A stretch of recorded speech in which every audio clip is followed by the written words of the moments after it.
Welcome to the History of Simple Things, where we delve into the fascinating history behind the little things that shape our world.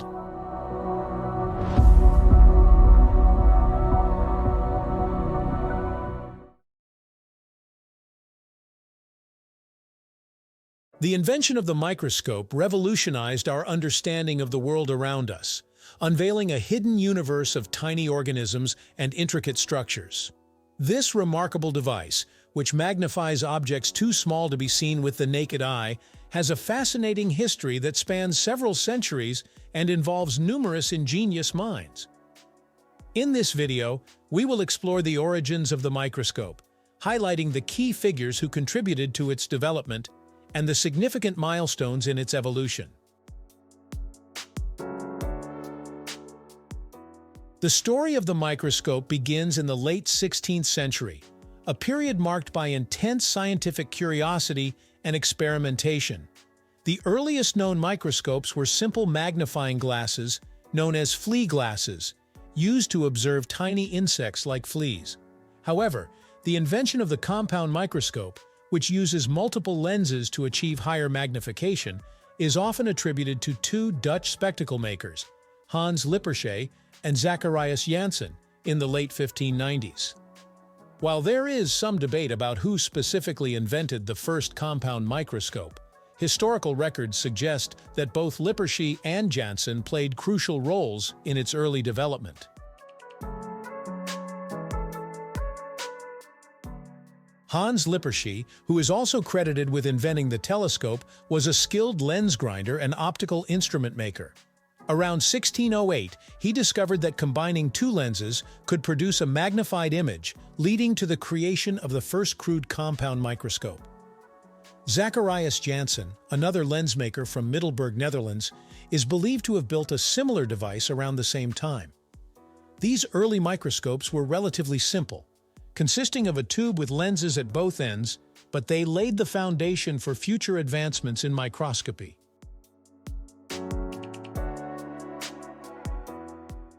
The early compound microscopes were limited in their capabilities, primarily due to the poor quality of the lenses and the lack of proper illumination. Despite these limitations, they sparked a wave of scientific exploration and discovery. One of the earliest and most significant users of the compound microscope was the renowned Dutch scientist Antonie van Leeuwenhoek. Born in 1632, Van Leeuwenhoek was a self-taught naturalist who developed an interest in microscopy while working as a draper. Unlike his contemporaries, Van Leeuwenhoek crafted his own microscopes, which were remarkably powerful for their time.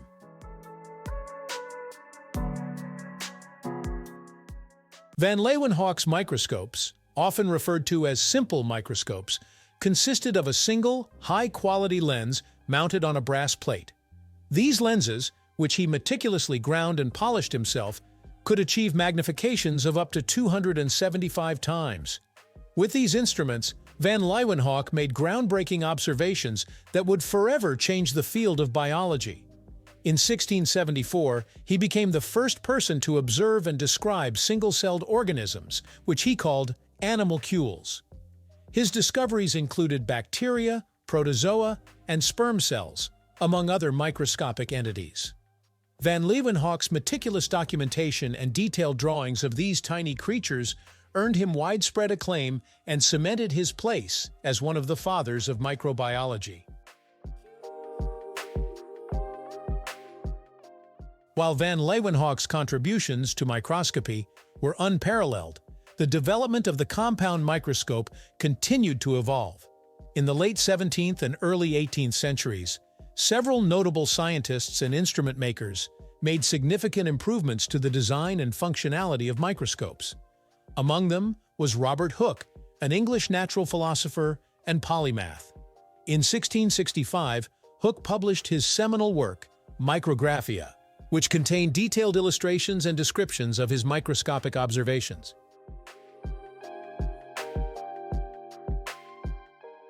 Hooke's microscope, which he called the spring microscope, was an improved version of the compound microscope.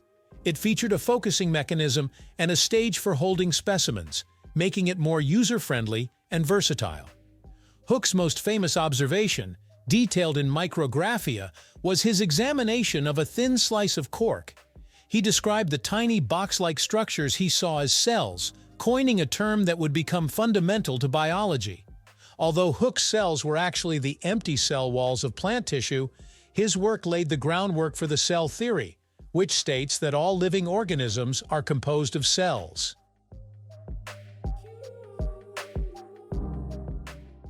As microscopy continued to advance, so did the understanding of optics and lens-making techniques.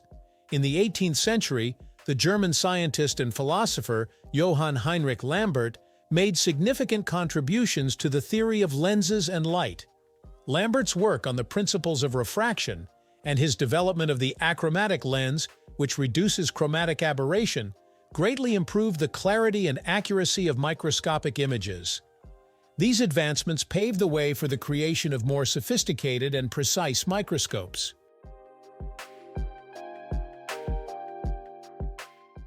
Another key figure in the history of microscopy was the German physicist, Ernst Abbe. In the late 19th century, Abbe collaborated with the optical instrument maker Carl Zeiss to develop advanced microscopes with unprecedented resolution. Abbe's research on the wave nature of light and his formulation of the Abbe-Sine condition revolutionized the design of microscope lenses. His work enabled the production of lenses that could achieve diffraction-limited resolution, pushing the boundaries of what could be seen with a microscope.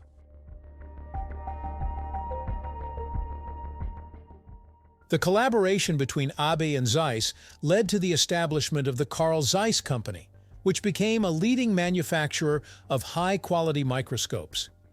Their microscopes were used by scientists around the world, contributing to numerous discoveries in fields such as biology, medicine, and materials science.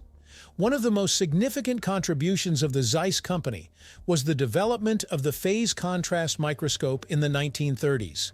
This innovative technique, pioneered by Fritz Zernike, allowed scientists to observe transparent and colorless specimens without the need for staining, greatly enhancing the study of living cells and tissues.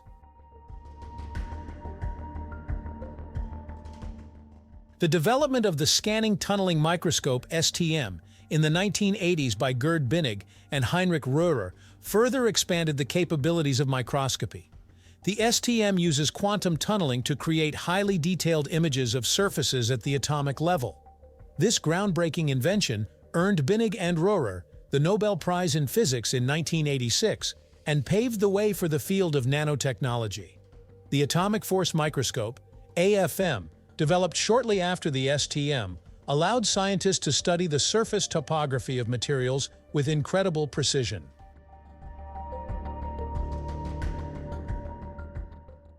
Today, microscopes are indispensable tools in scientific research and medical diagnostics.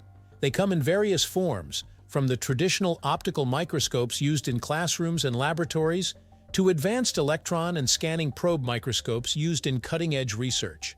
The continuous improvements in microscope technology have led to remarkable discoveries, from the intricate structures of cells and tissues to the behavior of molecules and atoms.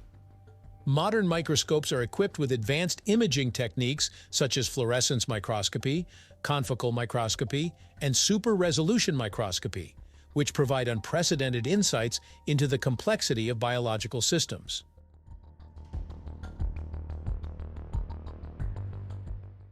In conclusion, the invention of the microscope is a remarkable story of scientific progress and collaboration.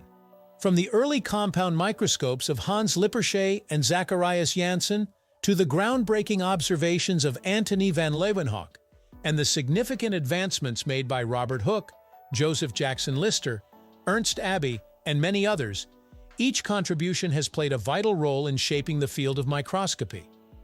The continuous evolution of this essential tool has enabled us to uncover the hidden wonders of the microscopic world and will undoubtedly continue to drive scientific discovery and innovation for generations to come. Thank you for joining us on this journey through the history of the microscope. We hope you enjoyed learning about the fascinating origins and evolution of this indispensable scientific instrument.